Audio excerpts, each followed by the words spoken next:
Hello. In today's video, I would like to discuss the development and use of the 577 Snider cartridge in British service and more broadly worldwide. In the video, I'm going to discuss the British military development from August of 1866 to August of 1871 and later commercial developments to the cartridge, as well as the countries that used Snider-Enfield rifles. Now, the characteristics of a Snider 577 Snider cartridge is that, at least in British service, it's a rolled cartridge case, and so you can see this little sheet of brass, and it's multiple parts. There's a rim, a base cup. There's a little cup for the rolled brass to go into. The body will go into another cup, which will then go into this cup. And there's the bullet. And this one has lost its paper, but I believe it's a Mark 4 or 5. You can see this Mark 5 here that still actually has its brown paper on it. Now, with these cartridges, the Mark 1 through Mark 3, and I'm going to separate them from Mark 1 to Mark 3, then from Mark 4 to Mark 9. And one of the early issues with the Snider cartridge is that it is a multi-part design, and the early rims on the cartridges were made of very thin brass. And so during extraction, sometimes they would actually separate from the cartridge or just get torn, sheared off on one side from the steel extractor on the Snider. And soldiers would then have to actually pry out the rolled case, which is then, in firing, it'll actually expand on the walls of the chamber. And it could really be laborious and certainly not what you want to happen in combat. And so with the Mark 4 cartridge, as you're going to see here, the British would develop a thicker iron rim, which was less prone to being torn by the extractor. Now the Mark 4 design and Mark 5 design, which are introduced at the same time, they'll both come into service in July of 1867. So it doesn't take long for the British to figure out that they need a better case head. But a lot of that ammunition was used early on. The Mark 1 through 3 ammunition was used, and they had to find out some way that it wasn't really working well. Another issue with the Snider cartridges, all of them in British service, is that since they're made of this rolled, I'd almost call it a brass foil, but it's really very, very thin sheet brass, and you can kind of see how, it's very thin, and you can hear it even. It's like a thick paper, really. These cartridges, believe it or not, can actually become dented, and if you try to jam a dented cartridge in, it may not fit, it may become stuck. Now, the paper does help stiffen them up a bit, but, the British will develop these, and they're still doing the rolled case, and they do it up through the Martini Henrys. They have rolled cases. I don't know if the British Army does adopt a drawn brass case for the Martini Henry. That's just the way they make cartridges, and that's a problem they have to deal with throughout. Even the guys with Gatling guns in 5.77, 450, you actually see the British Army in certain units acquiring drawn brass cases commercially because they don't bend and they're less prone to having stoppages in Gatling guns and things. But even for the rifles, it's an issue. Sometimes they actually they'll bend, and you try to load it and it becomes stuck and it puts you in a hard spot. But the British aren't too worried about developing a better Snider cartridge because in 1871 they adopt the Martini Henry. The Sniders will continue to serve in the Empire through the 1900s, but for the most part, the actual British troops are using Martini Henrys and later Lee Metfords during the Snider service life. So they're in the 1890s when they start commercially producing drawn brass cases like this for cartridges. The British aren't really interested. That's almost at the end of the service life of the Snider for them. Now, quickly going through these cartridges, this is either a Mark 4 or Mark 5. It doesn't have its paper. This is a Mark 5 with brown paper, and this is a Mark 9. The Mark 9 was the final Mark of ball cartridge adopted in August of 1871. And so that's really concurrent with the adoption of the Martini Henry. And the British didn't bother to really procure any more Snider cartridges. What they had was sort of sufficient for their needs. But there was widespread use of the Snider worldwide. In the 1890s, you will see these drawn brass cases made by a number of companies. The Ellie brothers are one of the bigger ones. Kynoch or Knock, I'm not sure how you say that company name. They're another one. This one is one of the Kynoch cartridges. And the British military isn't purchasing these, but a lot of countries use Sniders. And the countries that use them were obviously Great Britain, the Empire of India, the Commonwealth of Australia, New Zealand, the Natal Colony, Trinidad, the Bahamas, the Dominion of Canada. There are certain basically British dependencies, I would call them, or protectorates like Burma, Zanzibar, Egypt, and other countries that are widely supplied by the British, like Nepal and the Emirate of Afghanistan. And so I don't know if they'd be purchasing any of these.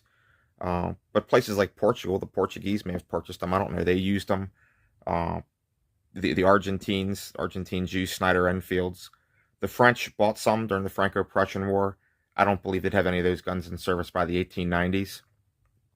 I don't even think any of those guns were actually used in the Franco-Prussian War. I think they made a purchase and it kind of arrived too late. And so I don't think this type of cartridge would have even factored in if they ever used the rifles at all. The Ottoman Empire used a lot of Sniders. I'm not sure what ammunition they used. They used both Snider-Enfield conversions, but also actually, U.S. Springfield rifle muskets that had received the Snider conversion, as did Egypt. Egypt, was also part of the Ottoman Empire at a point.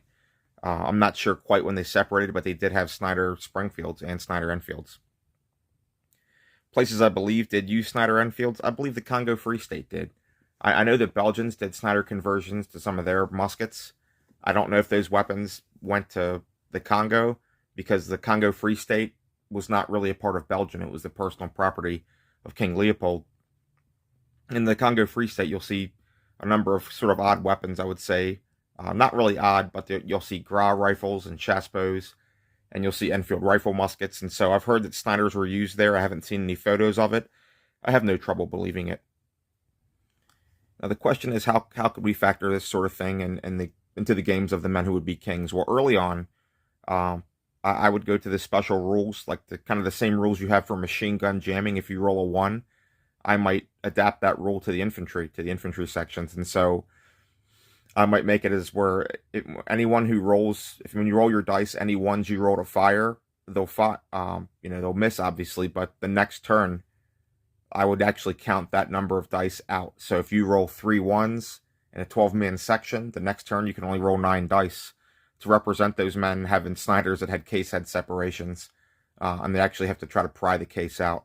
I think that's a good way to represent it. After a while, when the Snider becomes more reliable, after 1867, 1870, something like that, when the improved Mark IV, Mark V, and later Mark IX cartridges really start to circulate around the Army, I may just avoid that. But for the earliest stuff, like in Abyssinia, when they're still using a lot of the early cartridges, you could have that to represent that the Snider might somewhat be still unreliable with its early cartridge type. For later on, especially in the 1890s, when some countries are buying stuff like this, you're not going to have any problems. And I don't believe any of the Gatling guns or Nordenfeldts, to my knowledge, were chambered in 5.77 Snider. But if you did, if some of them were, and I don't know, I mean, it's possible, it's very possible.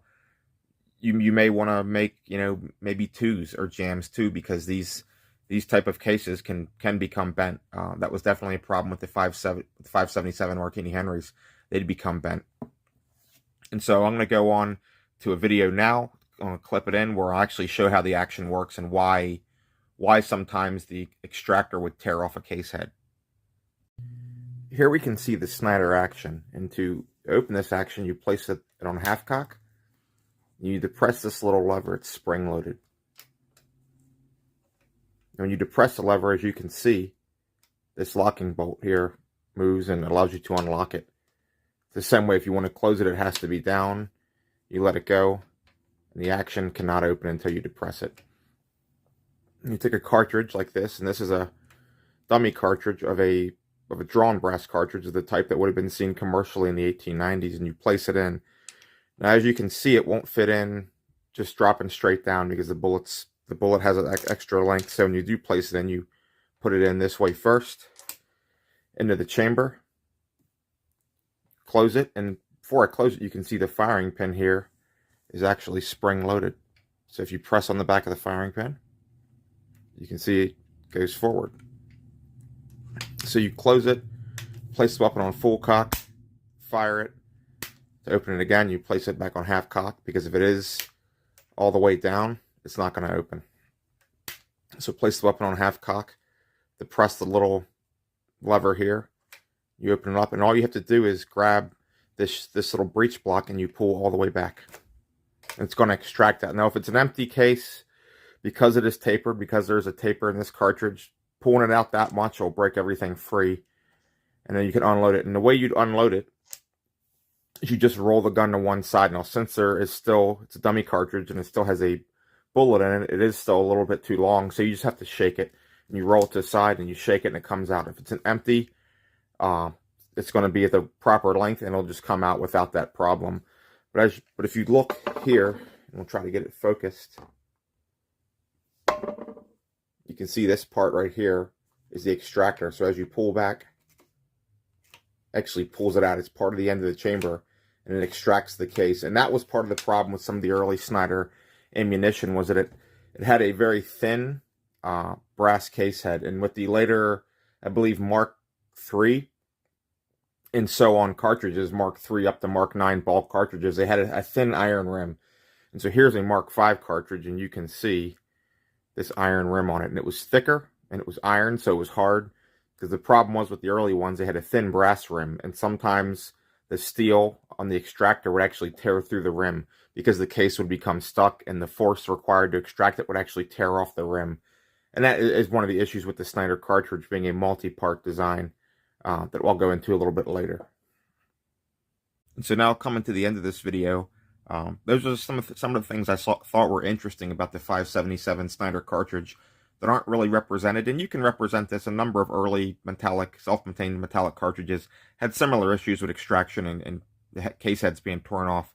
And so that's something you could perhaps apply to a number of different armies, or even things like the 450-577 for the Martini Henry. If you're going to use, you know, a Gatling gun that would have been chambered in that in a game, you could factor in the not only the ones but the twos as jams, because those rolled brass cartridge cases could become dented. That was absolutely a problem.